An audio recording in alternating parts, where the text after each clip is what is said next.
My wife said, "Your quiet QA job is pathetic. I'm taking the house for his yacht." I calmly showed her the legal document proving the house was transferred to my sister yesterday. The house secretly served as the secure data center for the client's rival company. The rival immediately filed a massive billion-dollar intellectual property lawsuit. I, Elias, age 36, male, had been with Vivian, age 32, for 5 years. I worked as a senior quality assurance specialist for a niche tech firm in Austin, Texas. My visible salary was a stable $160,000 per year. I specialized in auditing highly proprietary data systems. My work was intentionally low profile, which suited my personality. Unbeknownst to anyone outside my family and my security team, my true passion was managing my own secure server cluster. This network performed real-time data analysis for a major naval technology firm's rival. Vivian worked as a luxury yacht broker for a high-end firm on Lake Travis. Her income was commission-based and entirely image-driven, averaging $140,000 annually. Our combined visible income of $300,000 was heavily allocated to maintaining Vivian's outward status. We owned a historic home in the Travis Heights neighborhood, valued at $1,500,000, which I inherited from my mother. This house, specifically the basement, was the location of my secure data center. I drove an older electric BMW i3 for quiet efficiency. Vivian insisted on leasing a powerful Mercedes-Benz GLE SUV to maintain her client image. We frequently dined at exclusive, trendy restaurants like Jeffrey's for her required networking. Our social life was entirely dominated by her pursuit of affluent clients, particularly Marcus Thorne, a major luxury yacht builder. In late February, a monumental career opportunity arrived that I had quietly pursued. I was offered the executive position of Director of Global Process Integrity for a prestigious international financial fund. The elite role was based in Zurich, Switzerland. The package was precisely the ultimate step in high finance I needed. It included a base salary of $580,000. Additionally, they offered a substantial $100,000 annual housing stipend. The total annual cash compensation was a verifiable $680,000. I waited until we were reviewing the excessive entertainment budget Vivian claimed for Marcus Thorne before presenting the opportunity. I laid the contract summary on the counter. "This job is the absolute peak of my technical audit field," I stated calmly. "It moves us to Zurich with nearly triple the visible income," I explained, citing the massive figures. Vivian did not even touch the document. She answered with immediate disdain. "Zurich is dull and the position sounds incredibly academic, Elias." "The salary is $580,000, I responded, keeping my voice level. She scoffed sharply, dismissing the entire proposition. "Director of Process Integrity is just a predictable bureaucratic title. It involves strategic multi-billion-dollar asset protection," I answered steadily. She then focused on her client. "Marcus says your quiet QA job is pathetic and you lack real ambition." Her complete dismissal of my intellectual value and future plans was the final trigger. Update 1. I quietly accepted the Director of Global Process Integrity position the next morning. My start date was set for the 1st of June, allowing 3 months for precise transition and legal finalization. I began preparing for the move without involving Vivian in any specifics. Vivian continued her pattern of repeating dismissive comments publicly. She frequently told her friend Dana, a fellow broker, that my new job was a pathetic retreat. "Elias is running to Europe to hide his low ceiling," Vivian often told Dana. Our friends, Scott and Dana, openly sided with Vivian's focus on visible, fast returns. They frequently reinforced her view. "Why trade Austin's energy for cold, quiet Switzerland, Elias?" Scott asked me once. "Professional security requires strategic positioning," I replied factually. I initiated decisive steps to formalize the separation. I established a new banking relationship in Zurich, transferring the bulk of my liquid personal assets. I quietly secured a high-end flat in Zurich's Seefeld district. Crucially, I maintained close, confidential communication with my sister, Elena, a successful architect. I transferred the deed of the Travis Heights house entirely to Elena, shielding it from any marital claim. Furthermore, I worked with Dr. Lena Voss, the chief counsel of Alastair Finn's naval technology firm, to prepare a massive billion-dollar lawsuit against Marcus Thorne. My secure data center in the house basement contained the crucial, proprietary data proving Thorne's intellectual property theft, data that was about to be transferred directly to Alastair Finn. Update 2, the confrontation arrived abruptly in late May, just before my departure. I had finalized the transfer of the house to Elena hours before. I waited until Vivian was packing, proudly displaying a new, expensive handbag Marcus Thorne had gifted her. "I am moving to Zurich in 2 days," I stated simply. "The divorce filing is also complete." Vivian's face hardened instantly.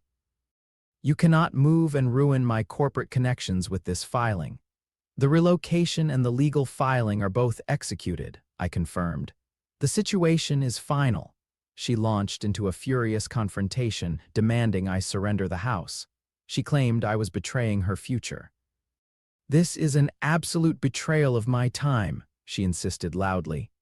"You consistently mocked my stability and intellect," I countered calmly. She then delivered the final, predictable ultimatum focused on the house and her client. "My wife said, 'Your quiet QA job is pathetic. I'm taking the house for his yacht.'" I calmly showed her the legal document proving the house was transferred to my sister yesterday. The house secretly served as the secure data center for the client's rival company. The rival immediately filed a massive, billion-dollar intellectual property lawsuit. Update 3, the fallout over the next several weeks was precisely as brutal as intended. Vivian's attempt to seize the house was met with the catastrophic reality of the intellectual property lawsuit against her client, Marcus Thorne. The house, her leverage, was gone, and her client was facing immediate financial collapse. Vivian immediately cycled through intense anger and disbelief. She sent me frantic, unintelligible messages demanding an explanation for the data center. "You used our home as a spy office," she accused me loudly in a text. "The premarital asset was protected and utilized," I replied factually. She was forced to confront the separation and the massive financial damage to Marcus Thorne's reputation. She refused to pack or cooperate with the house transfer. This denial was quickly met by a legal notice from my lawyer regarding the liquidation of joint property. I remained calm and analytically detached through the rapid process. My focus was entirely on the high-level transition to Zurich. My emotional state was stable and entirely focused on my new responsibilities. Moving day arrived with a quiet, decisive finality. I shipped my few personal belongings to Switzerland. Vivian was absent, dealing with the fallout of the billion-dollar lawsuit against Marcus Thorne. I flew directly to Zurich with a profound sense of forward momentum and control. My first detailed view of my new life in Zurich, Switzerland, was one of immense efficiency and strategic calm. My new office, overlooking the lake, felt significant. My flat in Seefeld was modern and secure. The work as Director of Global Process Integrity was complex, demanding, and intellectually stimulating. Update 4, I was quickly thriving professionally in the new environment. The role required decisive leadership and analytical precision in global strategy. My team was highly supportive and respected my ethics. Socially, I embraced the city's stability and intellectual rigor. I met new colleagues at the office and began volunteering at a local engineering college. My relationship with Dr. Lena Voss, the chief counsel for the rival firm, deepened into a committed, supportive partnership. Lena fully understood and appreciated the strategic elegance of the IP protection. Financially, the $680,000 package was excellent, and the strategic control over my assets was absolute. My personal wealth was highly secure. I purchased a high-end, all-electric Porsche Taycan sedan for my travel across the region. My lifestyle improvement was controlled, focused entirely on investment and stability. In October, I achieved my first major milestone, successfully leading a critical acquisition. This earned me a substantial mid-year performance bonus of $125,000. The fact that I was now an executive managing funds where my old, quiet QA job was irrelevant provided immense satisfaction. The public scandal surrounding the IP lawsuit confirmed to everyone the true value of my analytical skill. Update 5. In December, I decided to make my career success completely public and undeniable. I posted a detailed update on LinkedIn describing the successful acquisition and my role. I included a professional photo of myself in the Zurich office. The post was factual and professional, detailing my title, Executive Director of Global Integrity. This promotion confirmed my rapid ascent in the global finance sector. Vivian quickly learned the full truth about my wealth and status. She had minimized and mocked the job offer for months. She now saw undeniable proof of a private fortune and the highest executive title. Within hours of the post, Vivian sent me a flood of pleading messages, alternating between demanding explanations and emotional accusations. "You knew the true worth and deceived me for years," she claimed furiously. "My visible salary was correct for my consulting role," I responded with factual clarity. "You should have shared your full inheritance," she argued illogically. "The premarital assets were legally protected," I countered. Scott and Dana sent explicit apology emails. Scott confessed that Vivian had convinced them I was a timid analyst running from a bad life. "We feel completely foolish for not seeing your strategic intelligence," Scott wrote. My sister, Alina, called from Austin. "Your victory for strategic silence is complete, Elias," Alina confirmed. Update 6. In late January, Vivian flew to Zurich unannounced. She claimed she was there for a vague real estate investment seminar, but admitted her true purpose was to see me. She called my office line and asked to meet. I agreed to meet her at a quiet, public cafe near the lake. When she sat down, she immediately launched into a practiced performance.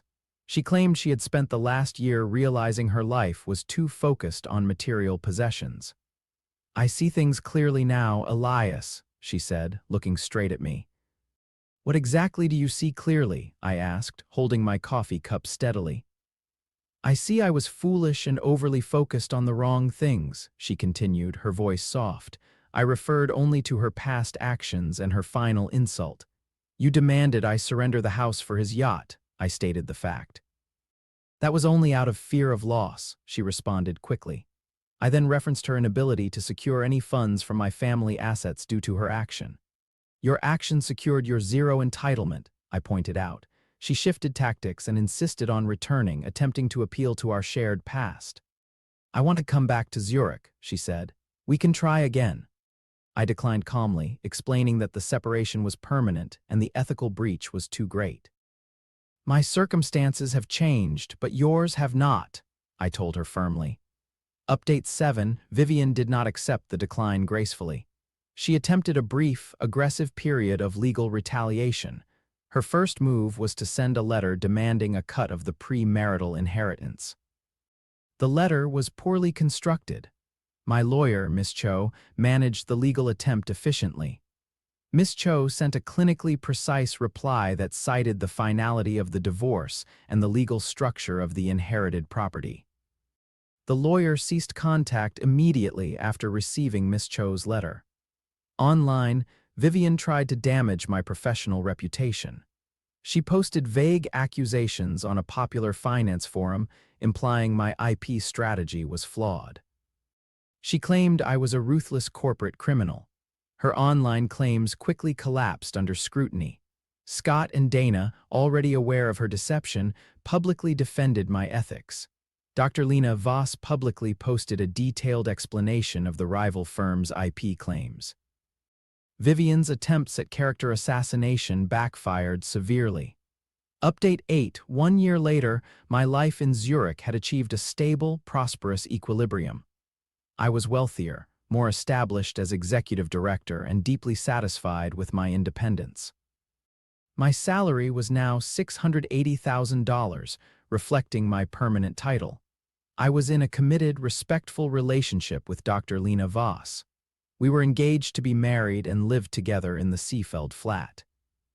In May, on the anniversary of our final conversation, Vivian sent a final, short message of regret via an old email address. "I realize my terrible mistake," the email read. "I should have valued the man, not the yacht," she continued. I took the time to craft a short, polite reply that closed the door completely. "I wish you well in your future endeavors," I wrote briefly. I then immediately archived the message. Final update: 6 months after the final email, I was visiting Austin for a brief conference. While hosting a dinner for local executives, I was approached by Mr. Alastair Finn, the CEO of the naval technology firm that I had helped. Mr. Finn was the ultimate authority figure in Vivian's professional world. Mr. Finn apologized to me, his voice low and serious. "Elias, I need to apologize for the scandal Marcus Thorne caused, which touched your life." He admitted his own mistake in overlooking the ethical void in the local market. He confessed that he had initially believed my quiet QA job was insignificant. "I wrongly assumed a low salary meant you lacked strategic data," Mr. Finn stated. He then reflected on the core insult: "Your quiet QA job is pathetic." Mr. Finn noted that the data I provided, generated from my pathetic job, was the key to their billion-dollar victory. "Your quiet work was the most valuable asset in the entire city." I accepted his apology with a calm understanding. I acknowledged that his admission was significant. I explained that my actions were based on defending my self-worth from predictable financial manipulation. My reflection on the entire process yielded a direct life lesson. Never let anyone define your value, especially when your most powerful asset is the secret integrity of your work. I secured peace by legally nullifying her leverage and finding a partner who saw my worth before the outward title.